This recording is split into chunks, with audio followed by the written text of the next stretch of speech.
worst audition I ever had.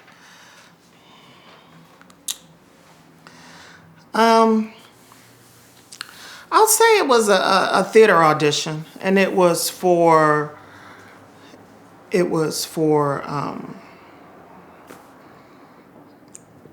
excuse me.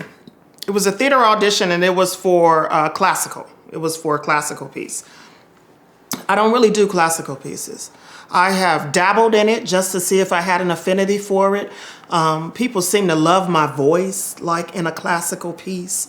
But at that time, all I had done was dabbled in it. I really was not ready for a classical audition. But hey, come on now, I'm out here, let's do it.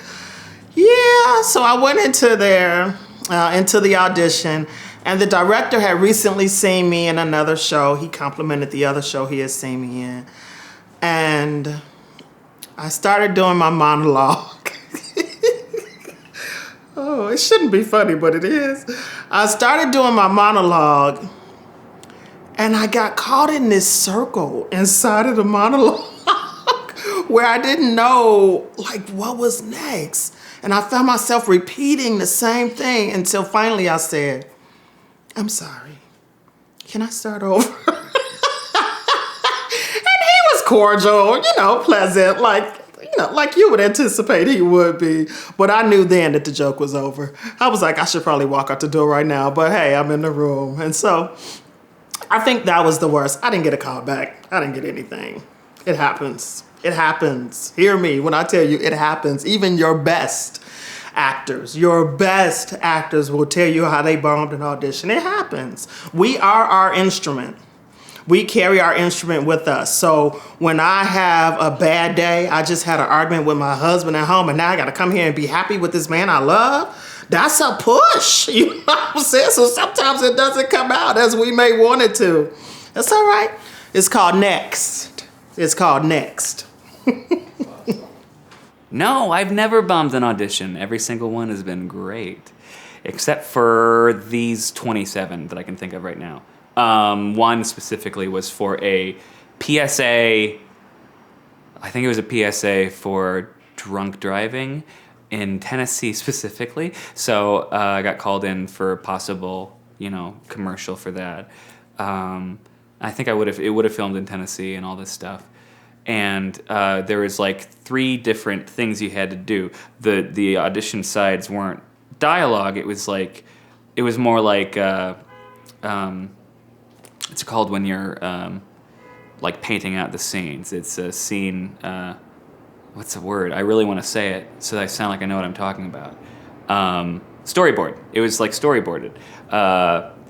And so the first thing you do is like you're dancing and you're talking to people at a party and you're drinking too much, and like another part I'm like at a urinal and stuff like that, and I'm doing all these things. And right when I go into it, like I start, they stop me and they say, "No, that's just way too over the top. Just stop. Try again." So I started doing it again, and I went over to the urinal and I was improvising something, and they were like, "Okay, just stop. Improvise, but like you're doing too much. You're saying too many things." And I just felt like a jackass that whole time. I kept getting stopped, and I didn't know what they wanted, and it wasn't clear what they wanted. They wanted someone who could improvise, but at the same time, they wanted it to fit into this little box of what they needed, and it's so hard to navigate that sometimes. So that's an example, and another example that just came to me as I was thinking about it was I did a voiceover audition once where it was for gum. It was for some sort of gum, and Antonio Banderas was going to be in the commercial, and I was auditioning for the part of like a talking donut. And I remember I was supposed to be talking to Antonio Banderas, and they wanted improvised, they wanted to give you room to improvise. I was already late to this audition because I thought it was a different time, or a different time was sent to me. I probably screwed it up somehow. So I was already late, and I got into the booth, and at one point I'm like, as the donut, I was like, Tony, listen, calling him Tony, knowing his name's Antonio, but, trying to give it something, and they stopped me. It's like, no, call him Antonio. His name's Antonio. I'm like, okay, you don't want me to do that, that's fine. And I think from that point on, the rest of the audition was very dour and sad because I was like trying to give it something and it didn't work. And this was earlier on in my audition career, so I felt dejected. But Yeah, I felt like I bombed a ton of auditions, but you know what? You keep going. There have been many. But the one that sticks out in my mind is I was auditioning for Chicago Fire, and it was a doctor, and there was a word in the script that honestly right now I couldn't tell you. I can't even remember the lines that I had, because we call the actor's memory a bathtub memory. You fill it up, and once you're done with whatever, you pull the plug and it all drains out. So I don't remember the exact word, but it would not come out of my mouth. And when you're auditioning, when you're on stage, whenever you act, you make it work. You come up with a different word, you play it off, you stay in character, and you do this. And until that moment, I had never broken character in an audition in my life. And I stumbled through it the first time, got some semblance of a similar word out and got through it, right? And he goes, okay, try it again. Okay. And I got to that word, and it just would not, and I just went, ah. And he goes, it's okay. And I'm going, that's it. Okay, I'm done. And just go ahead. Do it one more time. Go ahead. Okay, great. Thanks very much for coming in. And I walked out. That was the worst audition I ever had. I was just like, I broke character. And I booked it.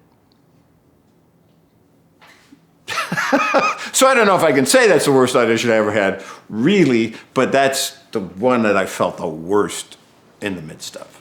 Yeah. The worst audition, I feel like it might not even be just one, like, super terrible one that happened. I think the worst audition is just, like, all of the auditions that I have done, adding up together to, like, just feeling like you're doing these things all the time, you're auditioning all the time, and you're not hearing as much feedback as you're putting out there. And so I feel like I'll walk out of auditions and feel like, I wasn't really, like, there. I was, like, somewhere else, and so, like, a combination of, like, all of those, like, bad, like, I totally screwed that up, or, like, no. And then eventually, like, at the end of a month, I just, like, almost, like, look back, and I'm like, wow, I had, like, 30, like, or, like, auditions, and it just feels like, what am I doing with my life?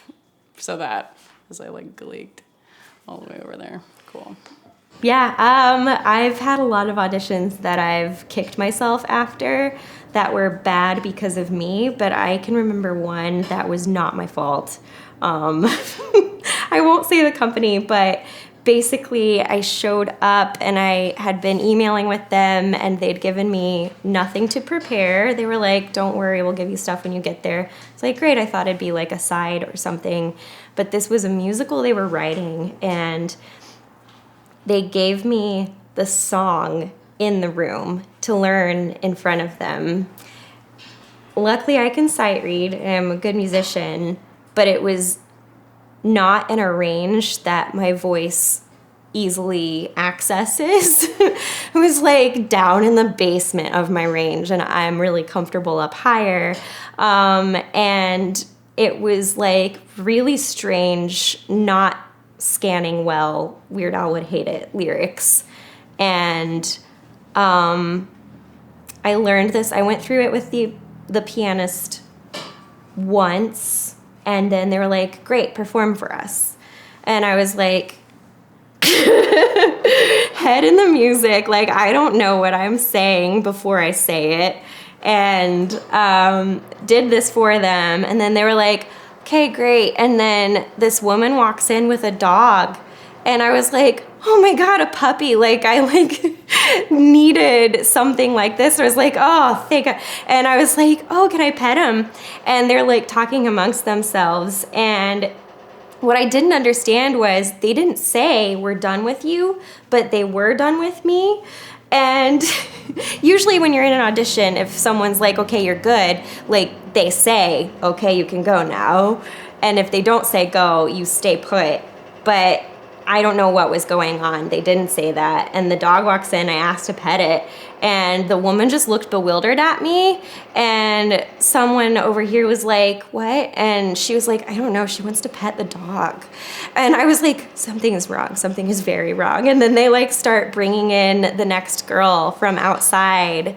And she like starts to set up for her audition. And I was like, I guess I'll go. And I just sort of like skulked out, and that was the worst audition.